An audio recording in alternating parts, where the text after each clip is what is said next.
Hello guys, ഇന്നലെ ഞാൻ ആയുർവേദത്തിലെ ശരീരപ്രകൃതികളെ പറ്റിയിട്ട് സംസാരിച്ചിട്ടുണ്ടായിരുന്നു. നിങ്ങൾക്ക് മനസ്സിലായിട്ടുണ്ടാവുമെന്ന് ഞാൻ വിശ്വസിക്കുന്നു. അപ്പോൾ അതുപോലെ തന്നെ പ്രകൃതിയായിട്ട് കണക്റ്റഡ് ആയിട്ടുള്ള മറ്റൊരു കാര്യത്തെ പറ്റി ഡിസ്കസ് ചെയ്യാമെന്ന് വിചാരിച്ചു. ഞാൻ നിങ്ങളോട് ഇന്നലെ സൂചിപ്പിച്ചിരുന്നല്ലോ, ഞാനൊരു പിത്തപ്രകൃതിയാണ് എന്നുള്ള രീതിയിൽ പറഞ്ഞിരുന്നല്ലോ. അപ്പോൾ ആൾക്കാർ കളിയാക്കാറൊക്കെ ഉണ്ട്, പിത്തക്കാടി എന്നൊക്കെ പറഞ്ഞിട്ട് കളിയാക്കാറില്ലേ. അത് ബേസിക്കലി ആ ഒരു പ്രകൃതികളുള്ള ആൾക്കാരെയാണ്. മെറ്റബോളിക് ആക്ടിവിറ്റീസ് ഒക്കെ ഇങ്ങനെ കൂടി നിൽക്കും. ഫയർ എലമെന്റ് ആയിരിക്കും നമുക്ക് കൂടുതലായിട്ട് നമ്മുടെ ശരീരത്തിൽ. അപ്പോൾ അങ്ങനെയുള്ള ആൾക്കാരെ സംബന്ധിച്ച് തണുപ്പ് ഭയങ്കര ഇഷ്ടമായിരിക്കും, ചൂടൊട്ടും സഹിക്കാൻ പറ്റില്ല. അപ്പോൾ എന്നെ സംബന്ധിച്ച് ഞാൻ ഇനി ഫേസ് ചെയ്യാൻ പോകുന്ന ഒരു വലിയ ബുദ്ധിമുട്ടിനെ പറ്റിയിട്ടാണ് നിങ്ങളോട് ഷെയർ ചെയ്യാമെന്ന് വിചാരിച്ചത്. ഇയർലി നോക്കുകയാണെന്നുണ്ടെങ്കിൽ വിന്റേഴ്സ് എൻ്റെ ഫേവറേറ്റ് ടൈമാണ്. അതായത് നമ്മുടെ നവംബർ, ഡിസംബർ, ജനുവരി മാസങ്ങൾ.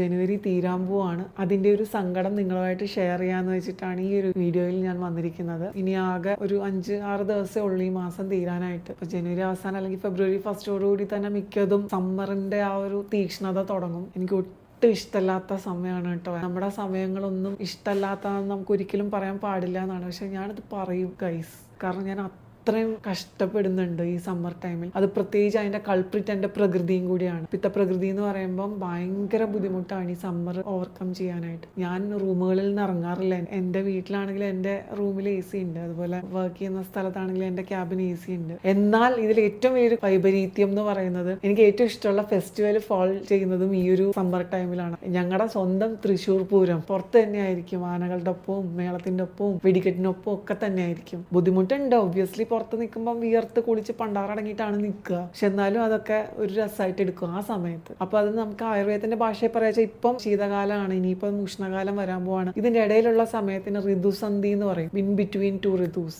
ഉഷ്ണകാലത്തിലേക്ക് കടക്കുമ്പോൾ കൂടുതൽ ശീതവീര്യപ്രധാനമായിട്ടുള്ള ഭക്ഷണ പദാർത്ഥങ്ങളും സാഹചര്യങ്ങളും ഒക്കെ അഡോപ്റ്റ് ചെയ്യുക. ഇപ്പം തണ്ണിമത്തൻ നന്നായി കഴിക്കുക, അല്ലെങ്കിൽ ഫ്രൂട്ട്സ് നന്നായി കഴിക്കുക, ഫ്രൂട്ട് ജ്യൂസസ് ധാരാളം കുടിക്കുക, വെള്ളം നന്നായി കുടിക്കുക, ഹൈഡ്രേറ്റഡ് ആയിട്ടിരിക്കുക, സ്പൈസസ് കുറയ്ക്കുക, മസാല കുറയ്ക്കുക, ഫ്രൈഡ് ഐറ്റംസ് കുറയ്ക്കുക, അങ്ങനെയുള്ള കുറച്ച് പ്രിക്കോഷൻസ്. മൈൻഡ് റിലാക്സ്ഡ് ആക്കി വെക്കുക. കാരണം മനസ്സ് ഭയങ്കരമായിട്ട് ബുദ്ധിമുട്ടിൽ നിന്ന് കഴിഞ്ഞാൽ, പ്രത്യേകിച്ച് ഉഷ്ണം കൂടെ ആവുകയാണെങ്കിൽ അത് നമ്മളെ വല്ലാണ്ട് ബുദ്ധിമുട്ടിലാക്കും. അപ്പോൾ അതുകൊണ്ട് മനസ്സ് എപ്പോഴും റിലാക്സ്ഡ് ആക്കി വെക്കാൻ ഞാൻ ശ്രദ്ധിക്കാറുണ്ട്. മ്യൂസിക് ആയിട്ടാണെങ്കിലും അല്ലെങ്കിൽ ഇഷ്ടമുള്ള സിനിമകൾ കണ്ടിട്ടാണെങ്കിലും. ട്രാവലിംഗ് ബുദ്ധിമുട്ടാണ് ഈ ചൂട് കാലത്ത്. ട്രാവൽ ചെയ്യാനുള്ളതൊക്കെ നേരത്തെ ട്രാവൽ ചെയ്ത് വെക്കുക തണുപ്പ് കാലത്ത്. അതാണ് എൻ്റെ ഒരു പോളിസി. ഈ ചെറിയ വിശേഷങ്ങൾ നിങ്ങളായിട്ട് ഷെയർ ചെയ്യാൻ വേണ്ടിയിട്ടായിരുന്നു ഈ ഒരു വീഡിയോ. അപ്പോൾ അടുത്ത വീഡിയോയിൽ മറ്റൊരു വിഷയമായി കാണുന്നത് വരെ tata, bye bye, see U.